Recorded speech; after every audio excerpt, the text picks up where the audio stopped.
अस्सलाम वालेकुम व्यूअर्स। गर्मी के दिनों में पानी और जूसेस का इस्तेमाल ज़्यादा करना चाहिए क्योंकि पसीने की वजह से जिस्म से जो नमकियात होती हैं काफ़ी सारे ज़ाया हो जाते हैं। इसलिए हम आज आपके लिए एक मज़े का शरबत ड्रिंक यानी कि लेके आए हैं, तो आपने रेसिपी को स्किप नहीं करना। अस्सलाम वालेकुम व्यूअर्स, मैं हूँ साजिदा राशिद। तो आज हम बनाएंगे आड़ू का जूस, और वो भी बहुत ही मज़े का, घर में मौजूद चीज़ों से और मिनटों में। हमने पके हुए और मीठे मीठे से आलू लेने हैं और इनको ना हम इसी तरह धो के छिलके समेत ही काट लेंगे। और काटने से पहले आपने ये याद रखना है कि आलू को अच्छे तरीके से धोना है क्योंकि इसके ऊपर काफी मिट्टी सी होती है। तो छिलका उतारे बगैर हमने 4 आलू की कटिंग कर ली और इनको ब्लेंडर जग में डाल लिया।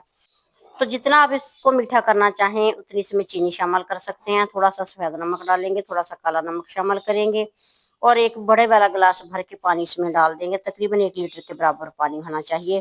तो अच्छे तरीके से ना इन सारी चीज़ों को हमने ब्लेंड कर लेना है और इसका हल्का हल्का सा छिलका जो होता है ना, वो जूस के अंदर आ जाएगा, जिसको हम छान लेंगे। अगर आप छाने बगैर भी पीना चाहें तो पी सकते हैं, लेकिन इसको छाने से ये होगा कि जूस जो है ना बहुत ही स्मूथ सा और अच्छा तैयार हो जाएगा। तो हमने इसको छान लिया और अब इसको मज़ीद ठंडा करने के लिए हमने गिलास में बर्फ़ डाल ली। साथ ही इसमें हमने जूस भर के डाल दिया। ये वाला जूस जो है ना एनर्जी से भरपूर होता है, पेट की सफाई करने के काम आता है। और इस जूस की एक ख़ास बात कि हामला ख़वातीन के लिए ये वाला जूस जो है बहुत ही बेस्ट होता है क्योंकि इसके साथ हाजमा दुरुस्त रहता है और बेबी को इसके जूस की जो एनर्जी होती है ना वो मिलती रहती है।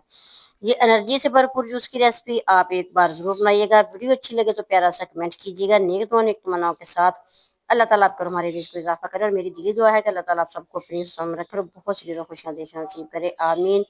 नेक दुआ नेक तमन्नाओं के साथ शाद रहें, आबाद रहें। अल्लाह हाफ़िज़।